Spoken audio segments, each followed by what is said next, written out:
recherchez une école de référence pour une double formation universitaire et professionnelle de qualité? Voici l'opportunité à ne pas rater. L'École supérieure d'administration, d'économie, de journalisme et des métiers de l'audiovisuel ESAE vous offre des programmes d'enseignement en licence et en master orientés vers l'emploi qui font d'elle une référence à travers les filières de l'administration générale et territoriale, l'administration du travail et de la sécurité sociale, droit, diplomatie et relations internationales, administration hospitalière, universitaire et intendance, journalisme et métiers de l'audiovisuel et toutes les filières des sciences de gestion. Une seule adresse, www.esae.bj. Rendez-vous dès maintenant sur nos campus ESAE Bedjromende au numéro 90 93 65 21 ou au numéro 98 98 14 00. Paracourt sur le numéro 52 46 12 12. Aboumé-Calavi au numéro 52 88 44 44. Akpakpa au numéro 52 88 33 33. ESAE, l'excellence à un nom. Le bulletin matinal d'information avec vous, Nasrine Fatoumbi, bonjour. Merci d'être là ce matin. Bonjour à vous, Romaric Diesco-Benou. Merci également d'être là pour l'actualité sportive. On démarre ce bulletin matinal d'information avec les grandes décisions qui ont été prises hier en Conseil des ministres sous la présidence effective du chef de l'État et chef du gouvernement, Patrice Athanas Guillaume Talon. C'est bien cela, amis internautes, bonjour et bienvenue dans ce bulletin matinal d'information. Les membres du gouvernement béninois ont transmis à l'Assemblée nationale pour vote et examen le projet de loi portant modification de la loi 2024-28 du 26 juillet 2024 sur les ordres nationaux du Bénin. Une décision prise au cours de la session hebdomadaire du Conseil des ministres de cette semaine, présidé par le chef de l'État, Patrice Talon, chef du gouvernement et président de la République. D'importantes décisions ont été également prises. Des précisions sur les mesures normatives prises au cours de cette session avec le porte-parole adjoint du gouvernement, Wilfried Léon Ngwidji. Le Conseil des ministres s'est réuni ce mercredi 16 juillet 2025 sous la présidence de M. Patrice Talon, président de la République. Les décisions que voici ont été prises à l'issue de la séance. Au chapitre des mesures normatives, décret portant sur les attributions, l'organisation, le fonctionnement et le régime électoral de l'Ordre national des pharmaciens, de l'Ordre national des médecins et de l'Ordre national des chirurgiens dentistes. Il s'agit d'une série de 6 tests qui visent à définir d'une part clairement les attributions de chaque ordre en conformité avec les évolutions du système de santé et les exigences d'une gouvernance performante. La réglementation a également pour objectif de renforcer le rôle de ces organes en matière de régulation de l'exercice des activités professionnelles avec pour centre d'intérêt la qualité des soins, le respect de l'éthique et de la déontologie. D'autre part, il consacre une meilleure définition des règles électorales aux fins de garantir leur transparence et crédibilité. C'est ainsi que sont abordées les questions se rapportant à la composition des conseils nationaux et régionaux, aux modalités de candidature, d'éligibilité, de vote, de durée des mandats et de renouvellement des instances. Le ministre de la Santé veillera, en relation avec les autres ministres concernés, à leur application diligente. Au titre d'autres mesures normatives, le Conseil a adopté les décrets portant transmission à l'Assemblée nationale pour examen et vote du projet de loi portant modification de la loi numéro 2024-28 du 26 juillet 2024 sur les ordres nationaux du Bénin. Nomination des commissaires aux comptes près le Centre national des produits biologiques à usage vétérinaire. Nomination de magistrats à la chancellerie et dans les juridictions, puis approbation des statuts modifiés de l'Agence de contrôle des installations électriques intérieures Contrelec. Au chapitre des communications, en point 1, recrutement par concours direct de 115 fonctionnaires des eaux, forêts et chasses. Ces personnels seront déployés après leur formation pour renforcer les capacités d'intervention de la corporation dans les missions à elle dévolues. Il s'agit notamment de celles relatives à la riposte sécuritaire. Les personnels sont répartis à raison de 95 gardes forestiers, 10 contrôleurs et 10 conservateurs des eaux, forêts et chasses. On reste avec le porte-parole du gouvernement, secrétaire général adjoint du dit gouvernement, Wilfried Léon-Ogbédji, qui nous fait le point des décisions qui ont été débattues dans le registre des communications au Conseil des ministres de cette semaine. C'est bien cela, dans le registre des communications. On note également l'adhésion du Bénin à l'initiative Globe Network de l'Office des Nations Unies contre la drogue et le crime. Aussi, l'approbation de la politique nationale de développement des énergies renouvelables 2020-2030 actualisée et sa stratégie 2025-2030. Des précisions toujours avec Wilfried Léon-Ogbédji. En point 2, adhésion du Bénin à l'initiative Globe Network de l'Office des Nations Unies contre la drogue et le crime. Créé en 2021, ce cadre a pour principal objectif de faciliter la coopération transnationale dans les affaires de corruption et de permettre aux autorités de détecter, enquêter et poursuivre plus efficacement les infractions liées à la corruption transfrontalière. L'adhésion de notre pays à ce réseau, ouvert à toutes les autorités chargées de l'application de la loi anticorruption des États ayant souscrit à la Charte des Nations Unies et des États partis à la Convention des Nations Unies contre la corruption, offre également des possibilités de partage de connaissances entre pairs et d'accès à une plateforme sécurisée d'échange d'informations. Aussi, le Conseil y a-t-il marqué son accord et instruit les ministres concernés d'accomplir les diligences nécessaires à sa formalisation. En point 3, approbation de la politique nationale d'évaluation PNE 2025-2034 et sa stratégie nationale d'évaluation 2025-2029. La présente politique a l'avantage de corriger les insuffisances de la précédente et prend en compte les outils nouveaux de mobilisation et d'engagement pour la prise de décisions publiques. Assortie d'une stratégie sur la période 2025-2029, elle est arrimée à l'agenda international de développement à travers les objectifs de développement durable, ODD, l'agenda 2063 de l'Union africaine et la vision 2050 de la CEDEAO. Au plan national, elle s'appuie d'un côté sur les orientations nationales de développement, plan national de développement, programme d'action du gouvernement, agenda spatial, etc., liés à la bonne gouvernance. Elle tire, de l'autre, son ancrage des dispositions de la loi numéro 2024-09 du 20 février 2024 portant loi cadre sur la planification du développement et sur l'évaluation des politiques publiques en République du Bénin. Elle résulte d'une démarche participative et est portée qu'à l'horizon 2034, la culture évaluative au Bénin est ancrée dans les pratiques de gestion et les prises de décision fondées sur des résultats des évaluations à tous les niveaux. Pour ce faire, la dite politique est déclinée en orientation stratégique et en programme, puis fera l'objet d'évaluation par un mécanisme dédié. Aussi, le ministre du Développement et de la Coordination de l'action gouvernementale prendra-t-il les dispositions nécessaires pour l'appropriation, la dissémination, la mise en œuvre ainsi que le suivi-évaluation, aussi bien de la politique que de sa stratégie nationale d'évaluation.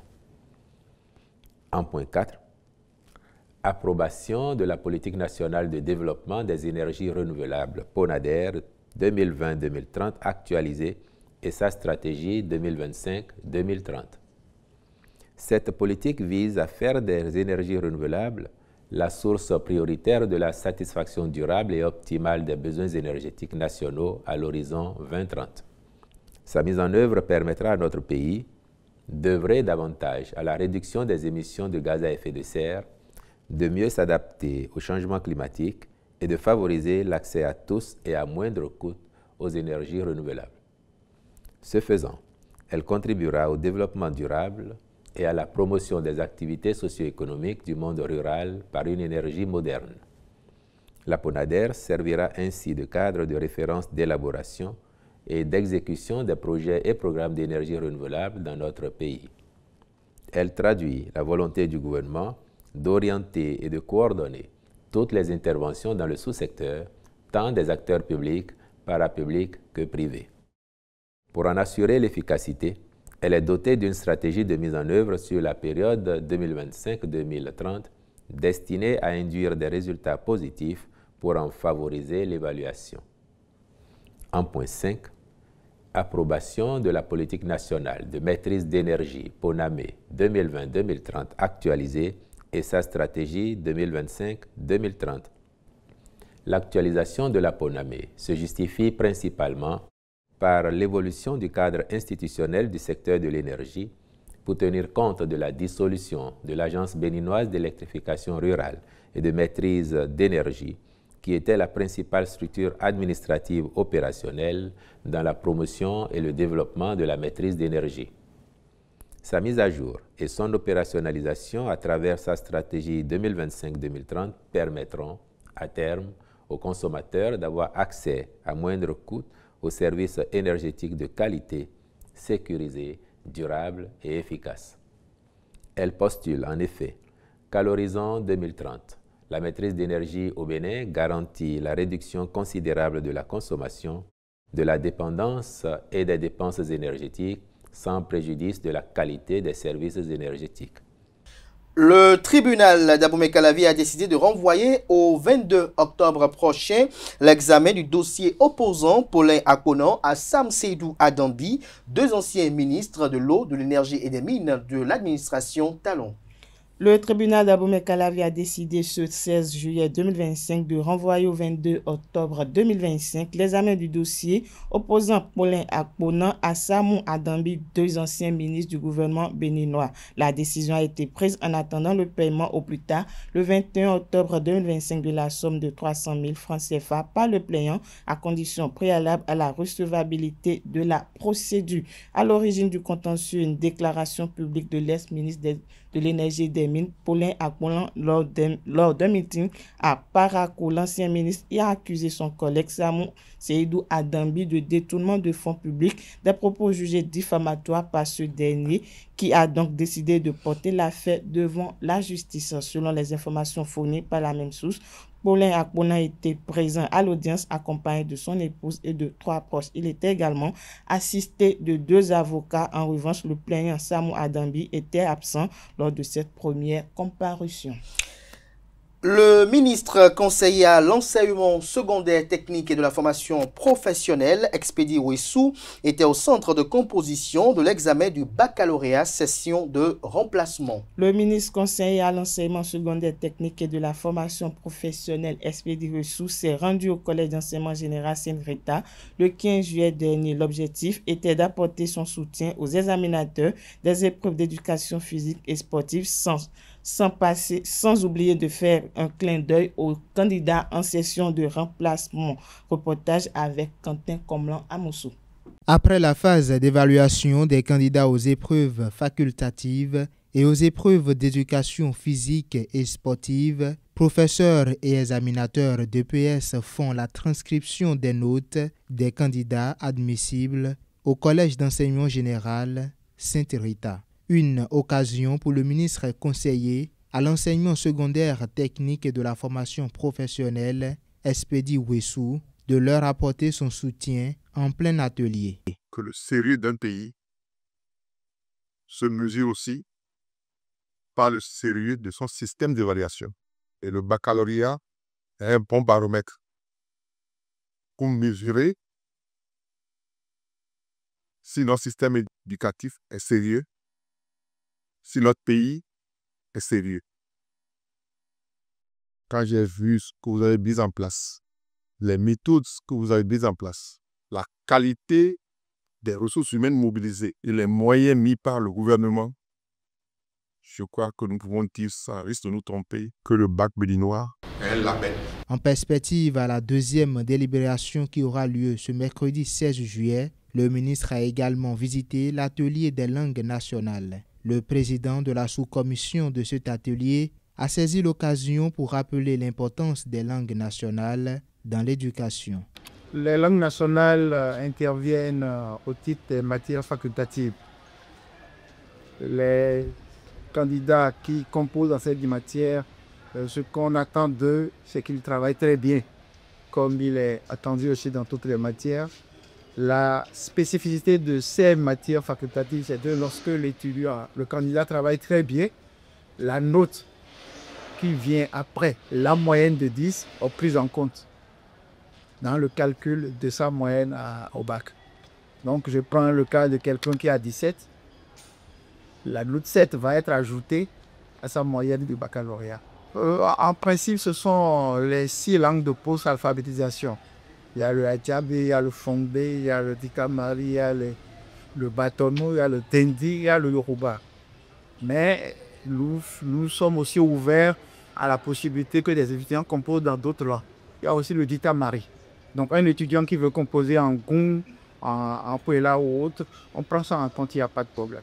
En attendant la deuxième délibération prévue pour ce mercredi 16 juillet, les corrections se poursuivent. La faculté des sciences agronomiques a procédé le 15 juillet dernier à la délibération des résultats de l'année académique 2024-2025. La faculté agronomique FSA, la faculté des sciences agronomiques FSA a procédé le 15 juillet dernier à la délibération des résultats de l'année universitaire 2024-2025 dans ses locaux à l'université d'Abomey-Calavi. C'était l'occasion pour les étudiants et les professeurs de faire le bilan de l'année. Anel Dou pour le reportage.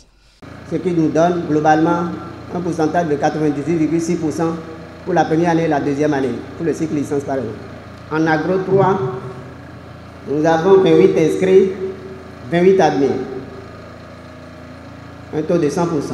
Délibération des résultats de fin d'année à la faculté des sciences agronomiques. La FSA confirme sa réputation de faculté régulière. Depuis ma prise de fonction en octobre 2021, nous avons régulièrement délibéré dans le mois de juillet. Donc en juillet 2022, en juillet 2023, en juillet 2024 et en juillet 2025, nous venons de délibérer les résultats de l'année académique 2024-2025. Et ce travail est réalisé grâce à la cohésion de l'équipe des Canals. Une année académique qui a été meublée de programmes pour les apprenants avec à la clé une innovation, la mise à disposition des fermes aux étudiants en stage. Il y a eu une innovation cette année, c'est que nous avons l'habitude d'amener nos étudiants de deuxième année dans les départements, dans divers départements du pays auprès des producteurs. Mais cette fois-ci, cette année, nous avons innové. Nos apprenants ont démarré ce stage-là sur nos fermes. Et le suivi a été très rapproché. Et vraiment, les enfants, le retour que nous avons eu des enfants, ils sont très contents. Et ils ont vraiment appliqué tout ce qu'ils ont eu à apprendre au cours. Et ils ont produit, ils ont fait le marketing eux-mêmes, ils ont vendu. Donc vraiment, il y a une intégration des activités. Et donc c'est vraiment un succès, un véritable succès. Et je crois que les années à venir, ça va être amélioré et renforcé. Des résultats de près de 90% pour des départements et 100% pour d'autres. Une amélioration considérable attribuée à la rigueur administrative à la FSA. Je remercie le décanat, principalement le vice-doyen et toute son équipe pour le travail abattu pour que la délibération puisse avoir lieu à temps avant que les apprenants n'aillent en congé. Et au regard de tout ce qui a été montré comme résultat, je suis fière en tant qu'enseignante dans le département et dans la faculté. Il faut lier ces résultats par rapport donc à la qualité de l'enseignement au niveau de la faculté et aussi un peu par rapport aussi au profil de recrutement des étudiants qui rentrent au niveau de la faculté. Vous savez, de plus en plus au niveau des masters, nous avons les cours d'agronomisation pour un peu mettre à niveau ceux-là qui n'avaient pas fait le cursus au niveau de la faculté afin de pouvoir les aider à pouvoir mieux suivre les cours en master. Les étudiants sont également satisfaits de cette prouesse renouvelée de la FSA. Nous avons pris beaucoup de temps pour venir à cette étape. Il y a de cela 5 ans, nous ne pouvons pas dire que nous aurions ces résultats. Donc nous remercions déjà ces responsables qui nous ont beaucoup aidés. Et aujourd'hui, l'étudiant agronome peut dire qu'en juin en juin, juillet, il a fini l'année académique et peut faire des stages académiques pour son parcours professionnel. Cette année, nous avons travaillé sur beaucoup de pression parce que les années antérieures, la pression n'était pas de cette taille, mais je remercie déjà le sens du devoir des étudiants de se mettre à la tâche à faire ce qu'on leur demandait. C'est vrai, nous espérons plus. Nous espérons plus de la part des étudiants et de l'administration. Mais déjà, les résultats prouvent déjà le sérieux qu'il y a parmi nous, étudiants et responsables étudiants. La faculté des sciences agronomiques a profité de l'occasion pour statuer sur les cas de certains étudiants en conseil de discipline. Cet acte de proclamation des résultats clôture l'année et donne place aux vacances. Merci à vous, Nosrine Fatoumbi, pour cette présentation du bulletin matinal d'information. On retrouve à 19h, si tout va bien, Billy Gaïlaïbi pour la grande édition du journal télévisé sur Ezae TV. Place à présent à l'actualité sportive avec Romaric Djesugo Benou.